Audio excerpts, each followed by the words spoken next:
Okay, so that was crazy. People are getting intense. It's getting heated. Chris was on his feet, yelling at people.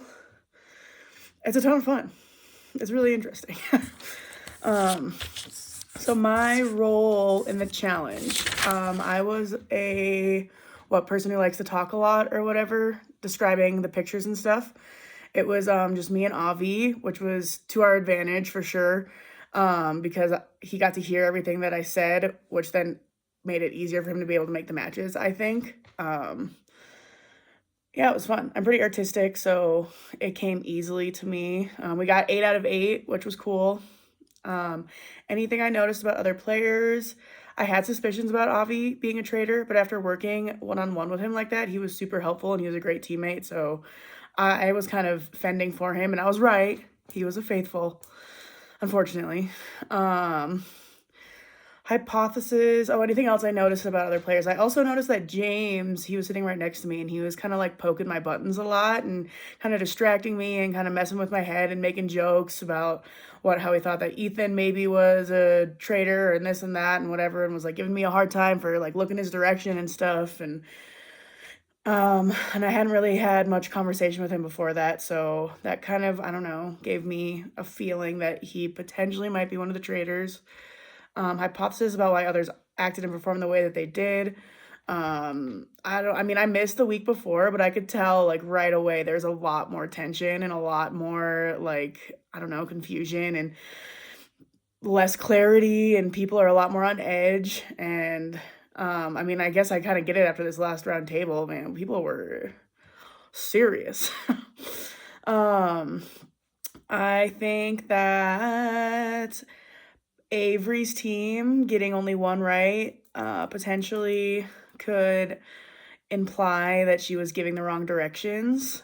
So my perceptions about James and Avery have changed. My perception about Miguel has also changed, because when we were around and said that we were faithful, he stumbled on his words and didn't look at anybody, and I feel like that's usually a sign of lying.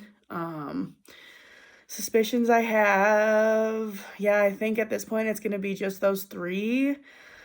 Also, I'm pretty sure that there's only, like, 2 or 3 traders at the very beginning of the game. I thought it was gonna be, like, half and half, but at this point, with only, like, what, like, 10 of us left or something like that, and we still haven't gotten a single one, and a lot of people that we thought maybe would be, like, everyone was pretty convinced Avi. I was starting to think that Chris maybe was with how he was acting, but he was also a faithful. All we've gotten rid of is faithful. So there has to be only 2 or 3.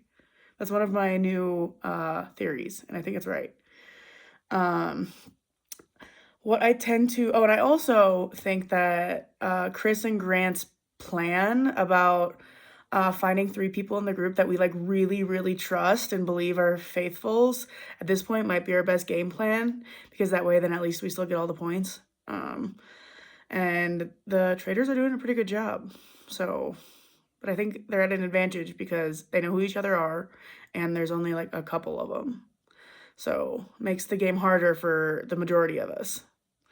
Um, what I intend to watch for in the future, I mean, I'm gonna try my best to just focus all my energy or attention on the people who are still left in the game and try and figure out which one of these people are a traitor,